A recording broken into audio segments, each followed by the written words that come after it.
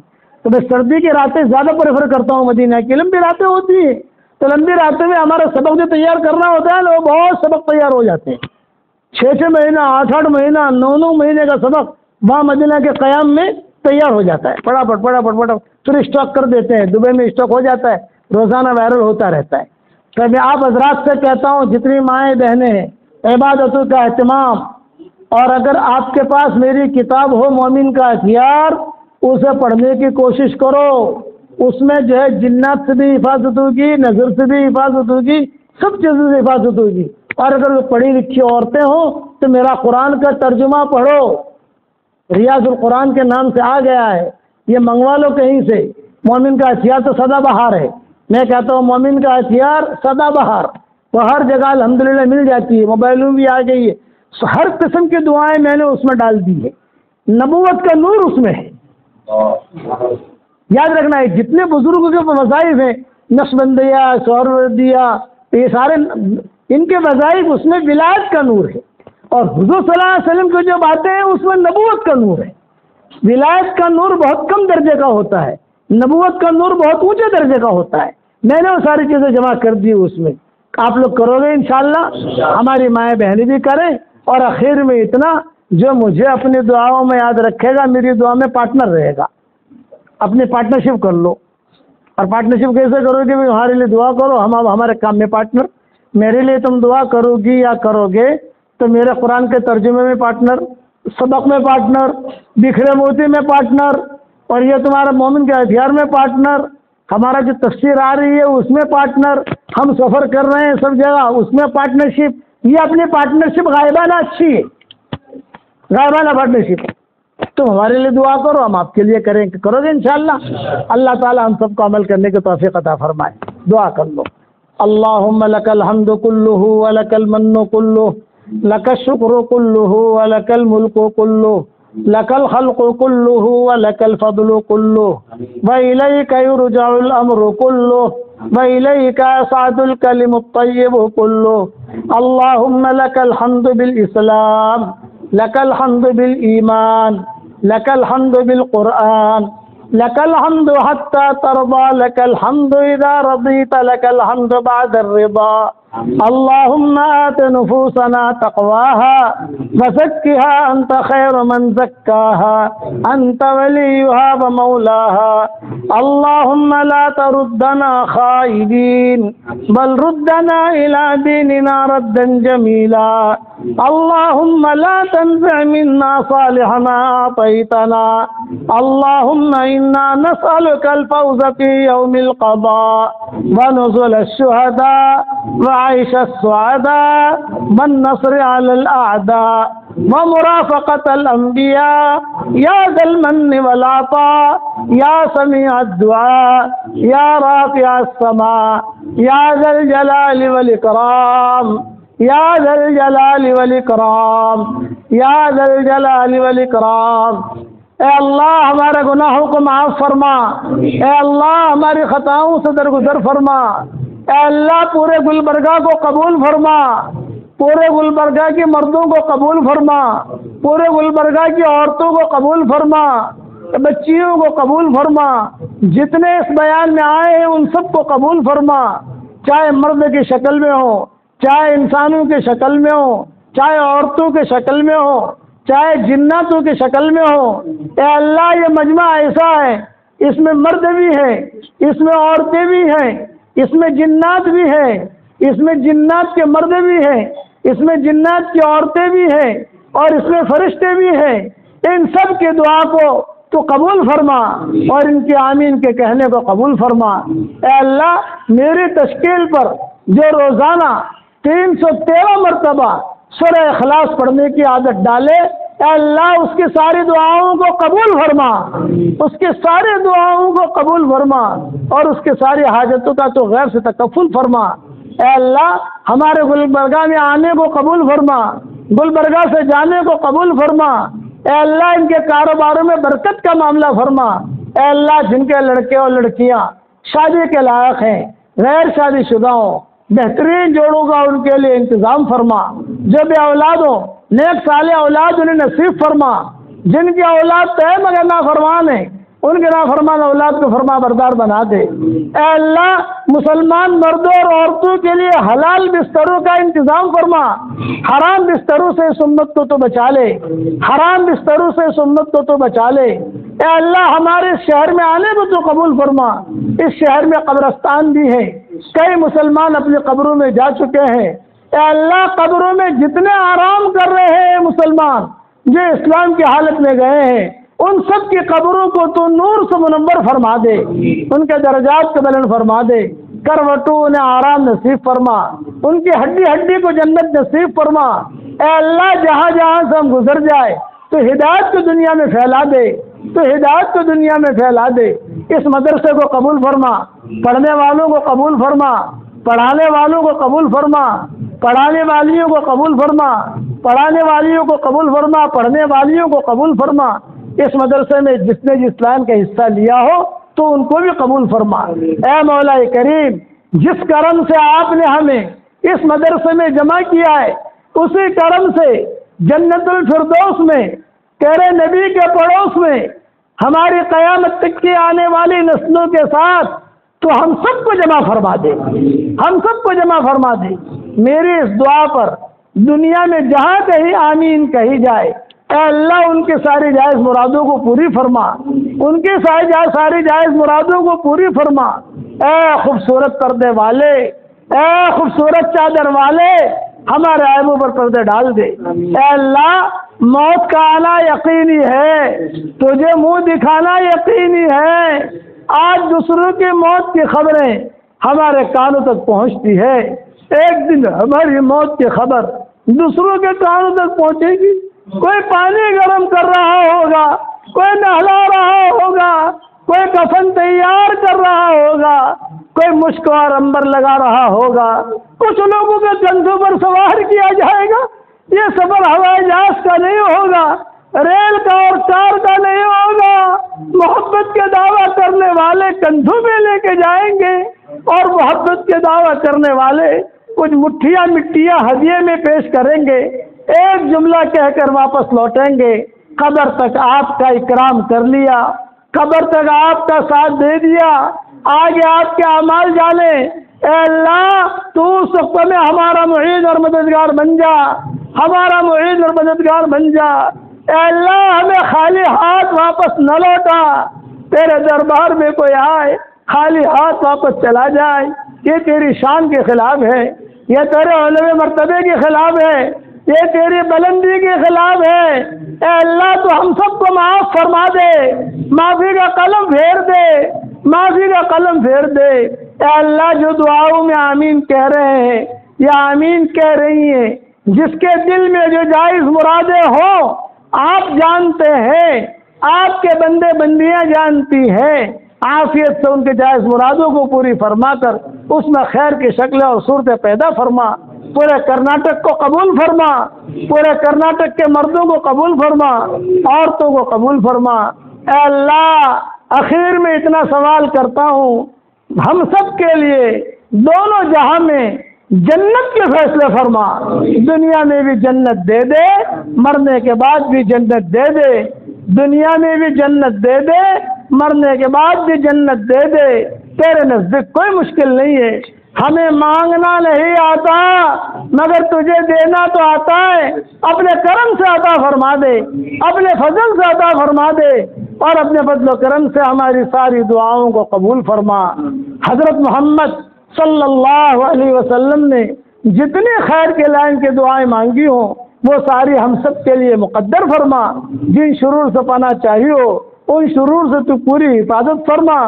گل برگاہ کے ہر گھر کو تو ایمانی چشمہ بنا دے، ہر گھر کو تو ایمانی چشمہ بنا دے، ہر مرد و عورت کو نماز پڑھنے والا بنا دے، کوئی گھر ایسا نہ رہے جس میں نماز نہ پڑھی جاتی ہو۔ ہم سب کو نمازی بنا دے، ہم سب کو نمازی بنا دے، ہم سب کو نمازی بنا دے، اور ہماری مائیں بہنیں بیٹیاں بہوئیں بچے ہمارے بھائی جمع ہوئے ہیں، ایک ایک کی پیشانی کو پکڑ کر سیدھے راستے میں داخل فرما دے، اور ساری دنیا میں اس دعا پر جہاں آمین کہی جائے ان کی بھی جائز مرادوں کو پوری فرما، اور اپنے فضل و کرم سے ہماری دعاؤں کو قبول فرما۔ سبحان ربک رب العزت عما یصفون وسلام علی المرسلین والحمد للہ رب العالمین۔ میں آپ کو سلام کر لوں، آپ سلام کا جواب دے دو۔ السلام علیکم ورحمۃ اللہ وبرکاتہ۔ ہو سکے تو روزانہ میرا سبق آتا ہے، وہ سبق سنتے رہو واٹس ایپ پر۔ اگر تمہارے پاس نہ آتا ہو تو خالد پالم پوری، یہ یوٹیوب ہے میرے بیٹے کا، وہاں جا کے دیکھ لو، میرے سارے سبق آپ کو ملیں گے انشاءاللہ۔ خالد پالم پوری۔